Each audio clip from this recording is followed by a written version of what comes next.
तो आज हम रिवाइज करेंगे chapter transportation in plants and animals. तो इससे पहले समझते हैं ट्रांसपोर्टेशन होता क्या है। किसी भी चीज़ को एक जगह से दूसरी जगह पहुंचाने को हम कहते हैं ट्रांसपोर्टेशन। तो इसमें इस प्रोसेस की हमारे को प्लांट्स और एनिमल्स में क्या रिक्वायरमेंट होती है, क्योंकि जो प्लांट्स और एनिमल्स होते हैं वो मल्टी सेलुलर ऑर्गेनिजम्स होते हैं, मतलब हमारी बॉडी में मिलियंस ऑफ सेल्स होते हैं।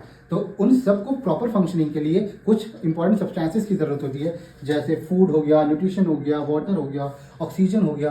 तो इन सब चीज़ों को टाइमली हर सेल तक पहुंचाने के लिए हमारी बॉडी में एक वेल डिफाइंड सर्कुलेटरी सिस्टम होता है, ट्रांसपोर्टेशन सिस्टम होता है, जिससे कि ये सारी चीज़ें सेल के पास टाइम से पहुंच पाए और वो फुल पोटेंशियल पे काम कर सकें। और अगर ये सारी चीज़ें टाइम पे नहीं पहुंचेंगी तो क्या होगा, सेल्स विल स्टार्ट डाइंग। और अगर सेल्स मरने लगेंगे तो क्या होगा, हमारी बॉडी में काफ़ी सारी कॉम्प्लिकेशंस आ जाएंगी, काफ़ी सारी दिक्कतें आ सकती हैं। तो जैसे सेल्स में काफ़ी सारी चीज़ों की इनटेक करने की ज़रूरत होती है through a proper circulatory system, वैसे ही सेल्स को कुछ चीज़ें अपनी बॉडी में से रिमूव भी करनी होती हैं। जैसे बहुत सारा वेस्ट मटीरियल होता है जो सेल्स के अंदर होता है, जो रिक्वायर्ड नहीं होता, जैसे उसे waste carbon dioxide, urea, toxin और कुछ डेड सेल्स भी होते हैं जो हमारे को अपनी बॉडी में से कुछ एक प्रॉपर एक्सक्रीटरी सिस्टम के थ्रू एक्सक्रीट करने होते हैं, जिसके लिए भी एक हमारे पास एक प्रॉपर ट्रांसपोर्टेशन सिस्टम होना चाहिए।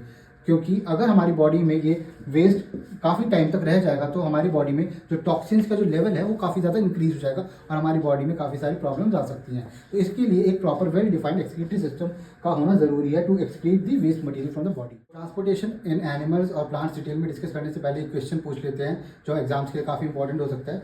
जैसे एनिमल्स और प्लांट्स में तो एक वेल डिफाइंड ट्रांसपोर्टेशन सिस्टम होता है for circulation, for excretion, but जो सिंगल सेल ऑर्गेनिज्म होते हैं जैसे हमारा एक अमीबा हो गया, तो वो कि हमारा प्रॉपर न्यूट्रिशन कैसे लेता है और वो एक्सक्रीशन प्रोसेस कैसे करता है, क्योंकि वो सिंस एक सिंगल सेल ऑर्गेनिज्म होता है तो वो जो सारा प्रोसेस करता है इनटेक और आउटटेक का, उसे कहते हैं हम डिफ्यूजन।